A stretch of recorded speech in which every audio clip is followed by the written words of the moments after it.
বন্ধুরা, আজকে আমি আপনাদের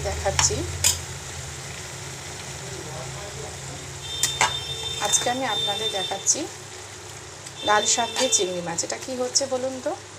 শুনেছেন কোনোদিন লাল শাক দিয়ে চিংড়ি মাছ? আমার দাদুর বাড়ি হচ্ছে অ্যাকচুয়ালি ব্রাহ্মণ, তারা চক্রবর্তী।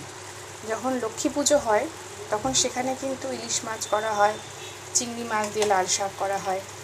তো আজকে আমার মনে হলো রবিবারের দুপুরবেলা একটু দেশি মুরগি আর লাল শাক দিয়ে চিংড়ি মাছ করা যাক। মুরগির মাংসটা দেখাবো পরে।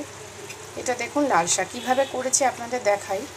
প্রথমে আমি কালো জিরে ফোড়ন দিয়েছি তেলের মধ্যে, তার মধ্যে রসুন থেতো করে দিয়েছি, পেঁয়াজ কুচি দিয়েছি, কাঁচা লঙ্কা দিয়েছি, আমি শুকনো লঙ্কা ব্যবহার করি না। আর দিয়েছি হচ্ছে শাক, আর একটু বেগুন, একটু কুমড়ো, আর হচ্ছে সবটা দিয়ে নুন দিয়ে হলুদ দিয়ে আর কিচ্ছু না দিয়ে বসিয়ে দিয়েছি। চিংড়ি মাছগুলো ভেজে তুলে রেখেছি। যখন মাখা মাখা হয়ে এসেছে তখন আমি চিংড়ি মাছগুলো এর মধ্যে দিয়ে দিয়েছি।